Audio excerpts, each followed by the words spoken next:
We are in 2 Kings, and we'll begin our study momentarily with chapter 16 as we continue the investigation of this period of history of ancient Israel, the divided kingdom. Now, as we came to the close of chapter 15, we focused our attention upon northern Israel, and you see that the man named Hoshea had become king. Now, according to the king chart, Hoshea is going to be the last king of northern Israel. Northern Israel is in such a decline, it's about to be completely destroyed, completely removed from the land of Samaria, and that we will get into in the 17th chapter. But as we go into the 16th chapter, we turn our attention back to southern Judah. In southern Judah, the king is named Ahaz. Now, we have noted several times, have we not, as we looked at the kings in southern Judah, it would say that they did that which was right in the sight of the Lord, but they would do right in the sight of the Lord nonetheless, and then some exceptional thing that was contrary to the will of God. That was characteristic of so many. They would go part way with God. They would not carry the nation to the full recovery of which probably they were capable of doing if they had only set their determination to do that. But they did personally fairly well themselves, but they did not take the nation to a spiritual recovery that was so desperately needed. But Ahaz is different from those whom I have just been describing. It is never said that Ahaz did that which was right in the sight of God. He always is reported to have done that which was wicked. Verse 2, it says he did that which was evil, he did not that which was right in the sight of the Lord his God. Verse 3 says he acted according to the abomination of the heathen. Verse 4 says he sacrificed and burnt incense in the high places. So Ahaz was a wicked king from start to finish. Now, he had his problem with Syria and with northern Israel. And here he makes a terrible mistake, and it shows how that he did not trust in Jehovah God. Syria and the king of northern Israel conspired together to come against Ahaz. They were not able to overcome Ahaz, but Ahaz was not able to defeat them either. So Ahaz made a plea to the king of Assyria, the more powerful empire of that day. Now, Assyria had already made several invasions into the territory of Samaria, had taken away much of their treasures, had taken away a lot of the people out of the land. That was their practice. And they had also been able to conquer certain territories of Syria. Ahaz thought that if I could get Assyria to attack Syria and northern Israel, then I would be relieved of the pressure that they're putting upon me. So he made his plea to the king of Assyria, with bribery, of course, and the king of Assyria hearkened unto him, and he went against Damascus, which was the capital of Syria, and he took that place. He captured those people, and this relieved the pressure off of Ahaz. Let me just inject this also, a way of interest, I think, about Ahaz. Ahaz had his dealings with the prophet Isaiah. You will recall that Isaiah, in Isaiah 7, verse 14, had prophesied of the coming virgin birth. which of Matthew tells us, of course, had reference to the coming of Christ. Ahaz was the one that this prophecy was spoken to, and was spoken to southern Judah, the nation of southern Judah.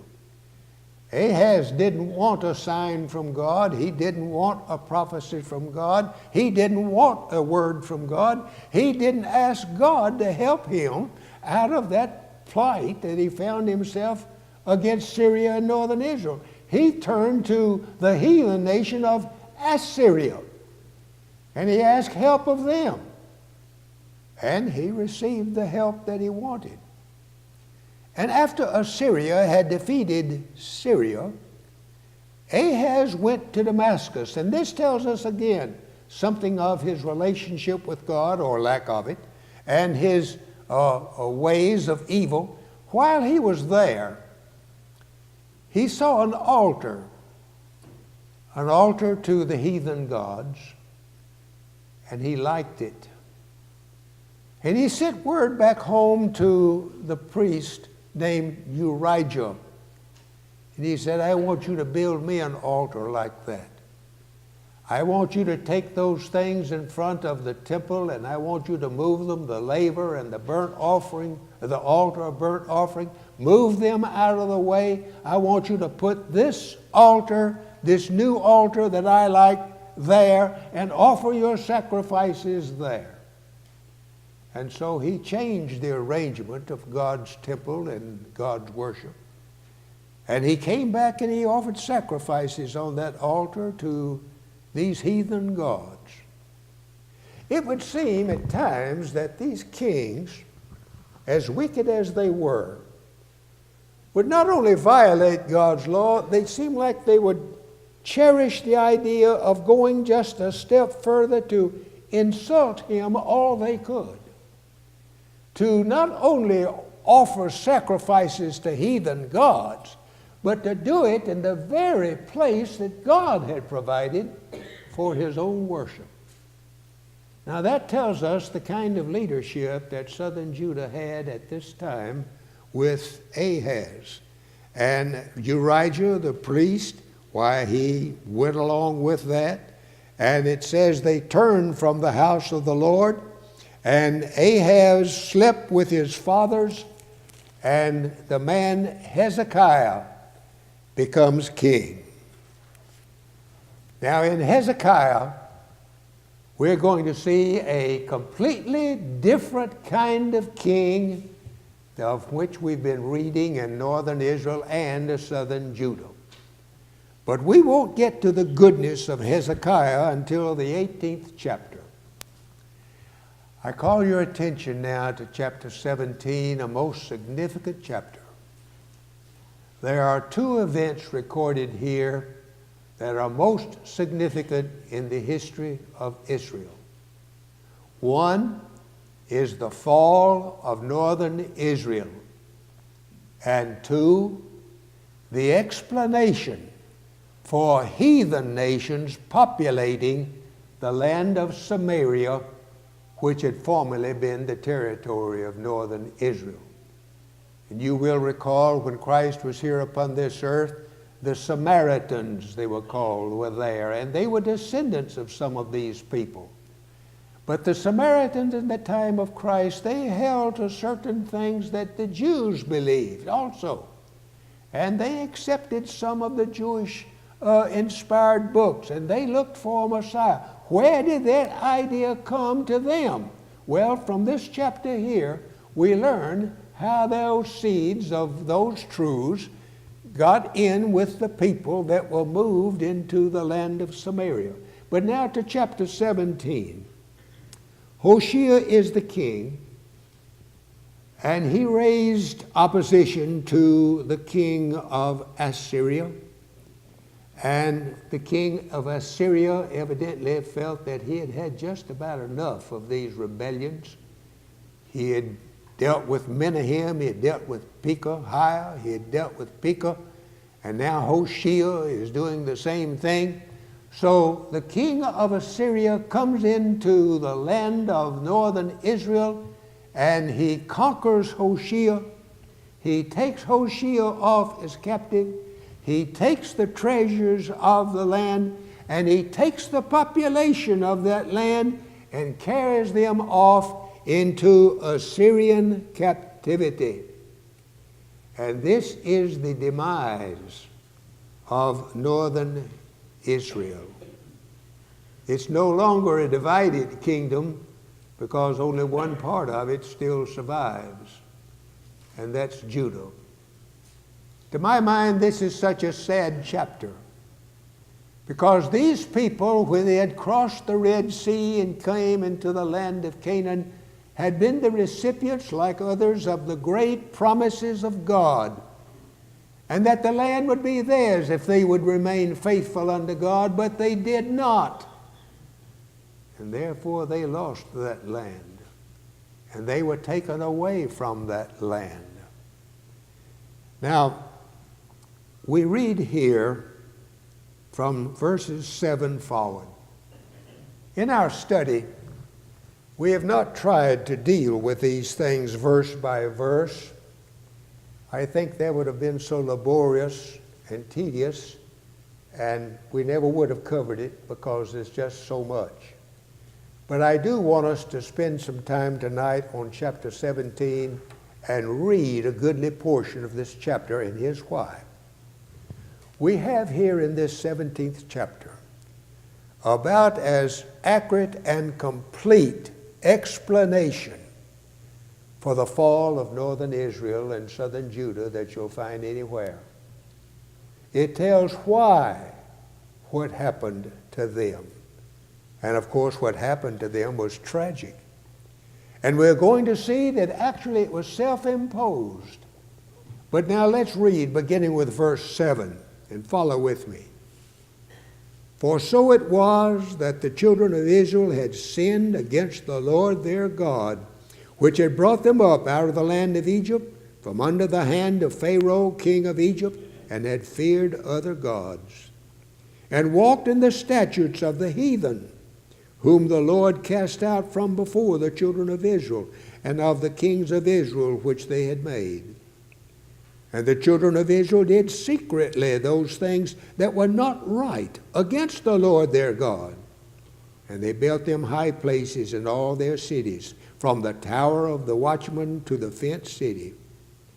And they set them up images and groves in every high hill and under every green tree. Notice the extent of their idolatry. This is why they went into the situation they did.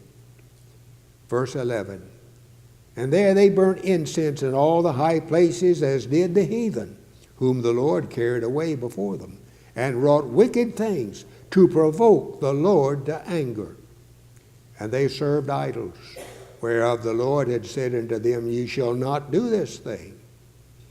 Now, with verse 13, in spite of their extensive wickedness, we see how the Lord was as tolerant and patient and merciful and long-suffering, and he tried so much to get these hard-hearted people to turn from their wicked ways, but to no avail, of course. Verse 13, Yet the Lord testified against Israel and against Judah by all the prophets and by all the seers, saying, Turn ye from your evil ways, and keep my commandments and my statutes, according to all the law which I commanded your fathers, and which I sent to you by my servants the prophets. Notwithstanding, they would not hear, but hardened their necks, like to the neck of their fathers. They did not believe in the Lord their God. And they rejected his statutes, and his covenant that he made with their fathers, and his testimonies which he testified against them. And they followed vanity, and became vain, and went after the heathen that were round about them, concerning whom the Lord had charged them that they should not do like them. And they left all the commandments of the Lord their God, and made them molten images, even 2 calves, and made a grove, and worshipped all the host of heaven, and served Baal. And they caused their sons and daughters to pass through the fire. That was part of the worship of Molech. And used divination, enchantments, and sold themselves to do evil in the sight of the Lord to provoke him to anger. Therefore, the Lord was very angry with Israel and removed them out of his sight. And there was none left but the tribe of Judah only. Now, don't you think that's a pretty thorough explanation as to what happened to those people? And how it could have been different if they had been different. But they seemed to be determined to go their own way and follow after those after the Lord had forbidden them to follow. And they turned from the commandments of the Lord. And pathetically, the people of Judah, southern Judah, they saw what happened to northern Israel. And they didn't seem to learn. Now, it's true. Southern Judah lasted about 130, 135 years longer than northern Israel. But they paid no attention to what happened to northern Israel or the reasons. Verse 19 says, "And Judah kept not the commandments of the Lord their God, but walked in the statutes of Israel, which they made." Isn't it true that we can and should and probably do learn from our own experiences? You put your hand on a hot stove, nobody has to tell you not to do it anymore. You have learned from your own foolishness. You've touched that stove when it was hot. Everybody ought to be able to learn from their own experiences. Some folks, it looks like it's sort of hard for them, but we're wise if we learn from the experiences of others. And we don't have to commit the same errors they make. You know, if you see a man fall down the steps because he tripped over a rug, you're not going to come along and just deliberately trip over that same rug. You're going to move it. You're going to learn from his bad experience. Usually, if you're wise. Judah wasn't that wise. They did not learn from what had happened to their northern cousins. And so Israel was carried away, and Judah didn't do any better, as we shall see a little later on. Now in verse 24, we see that the king of Assyria, and I may not be able to pronounce these names, but you can see what I'm struggling to say. And the king of Assyria brought men from Babylon, and from Cutha, and from Ava, and from Hamath, and from Sepharvaim, and placed them in the cities of Samaria, that's northern Israel, instead of the children of Israel, and they possessed Samaria and dwelt in the cities thereof. Where did the inheritance come from? It was the policy of Assyria, as we have noted earlier, to depopulate the countries that they conquered and bring in people from other countries that they had conquered and repopulate that territory with them. It was their idea that they would do better if they would bring in strangers into the land of Samaria. And this is how that race of people, I guess you could call them a race of people, that those tribes of people, those Samaritans, those inhabitants of Samaria, this is where they had their origin. They were not Jews. Now, they intermarried with some of the remnant that was left there in northern Israel, but later on, when Zerubbabel and Ezra and Nehemiah were trying to do good works, they were refused to be allowed to help them because they were not true blue Jew. And they were aliens. And this is where they came from. And when they came into the land, it was hard for them. And it seems like one of the hard things that they ran into, there were lions among them. Now the idea is they thought, at least, whether the Lord did it or whether they just thought the Lord did it, they thought the Lord had sent those lions among them because they had the idea, you see, these gods were sort of territorial gods, and this was the god of this area and the god of that area, and if you didn't please the God of that area, he would punish you in some way. And they thought, because of these lions, that the God of that territory was punishing them. So they cried out to the king of Assyria, help. They were more excited about those lions than some folks around here got about the bear the other day. But anyway, they were excited about it, and they said, we need some help. And the king of Assyria sent a priest that knew the law of God over there to them to teach them the things of the true God. And of course, they looked upon him as being the God of that territory.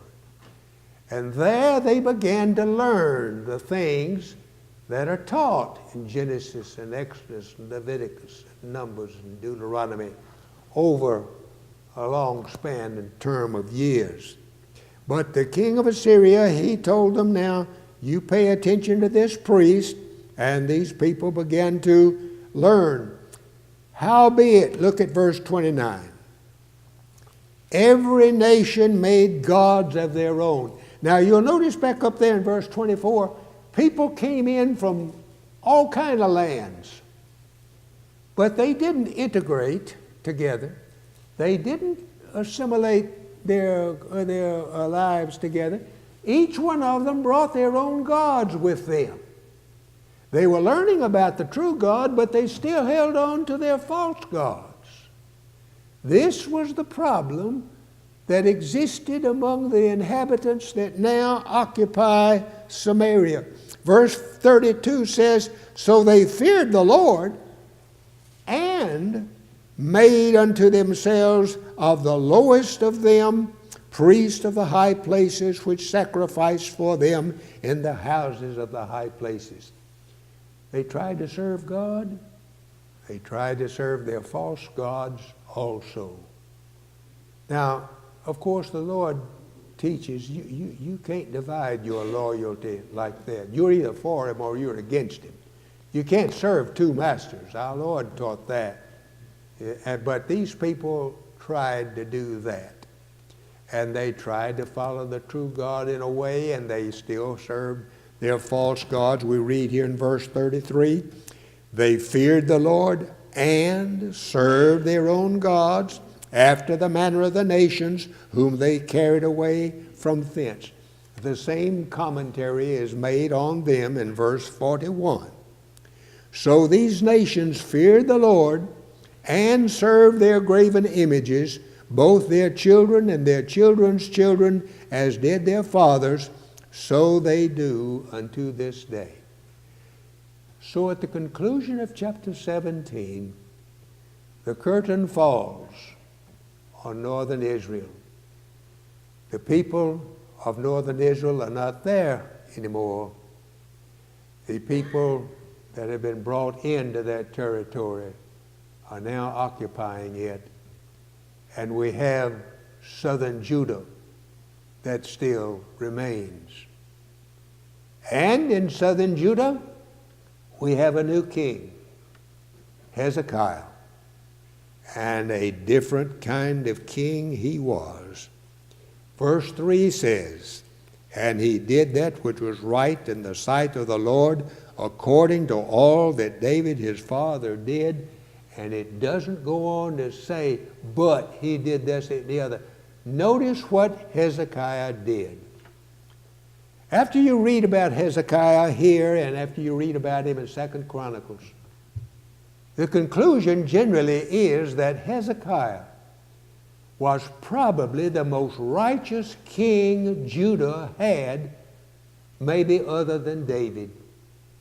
And that's saying a great deal. There just wasn't any man that rose above the stature of Hezekiah. Now we're going to read of another good reformer and a good king a little bit later on named Josiah, but we hadn't gotten to him yet. But Hezekiah, he is head and shoulders above everybody else. And even though 2 Chronicles gives us a greater detail about the good works that he did, we have enough here in 2 Kings for us to understand what kind of man that he was. Let's notice here in verse 4. He removed the high places. He brake the images. He cut down the groves, these trees where they worship. He brake in pieces, now this is interesting, he brake in pieces the brazen serpent that Moses had made. For unto those days the children of Israel did burn incense to it. You remember when they were wandering in the wilderness, bitten by fiery serpents? Put a brass serpent up on a pole. If you'll behold that brass serpent, you won't die. They did that, and they lived, but they kept that thing, and they turned that into something to worship. It seems like that's characteristic of man. It's my personal opinion, and I want to address that as that. The reason we don't know the exact spot Jesus was born, people would worship that place. Some have come along and they built a church on everything over there that they think where it was. The reason we don't know where the exact tomb was, men would have made a place of worship out of it. The reason we don't know the exact square place from which he ascended, men would have made a special worshipful place. Men seem to do that. They make places of worship of the momentous events that took place. They made a god out of this brass serpent, and it lasted all these years. And Hezekiah, he tore it up. That's enough of that, he said, I guess. He should have. And he did anyway, and he destroyed it. Verse 4, or 6, or 5.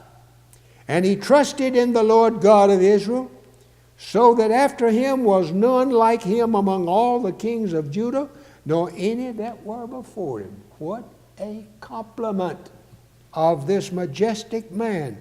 And verse 6, for he clave to the Lord and departed not from following him, but kept his commandments which the Lord had commanded. Verse 7, he rebelled, however, against the king of Assyria. Now Assyria had conquered northern Israel. Assyria had conquered Syria. Syria was the powerful nation and had pretty much control over southern Judah also. But Hezekiah rebelled against this king, and so we're going to see that Hezekiah finds himself in grave difficulty because of his rebellion against the king of Assyria. He first tried to bribe the king of Assyria to stay off of his back and to leave him alone. It didn't work very long because the king of Assyria wanted more. The king of Assyria came into southern Judah, and he conquered just about every city that was there except Jerusalem. Jerusalem still survived. And Hezekiah wanted Jerusalem to survive. How could it be accomplished? Well, if it doesn't rain and we don't have another holiday, maybe you will be here next week to see how Hezekiah was able to preserve Jerusalem. Not how Hezekiah preserved it, how God preserved it for Hezekiah. That'll do for tonight.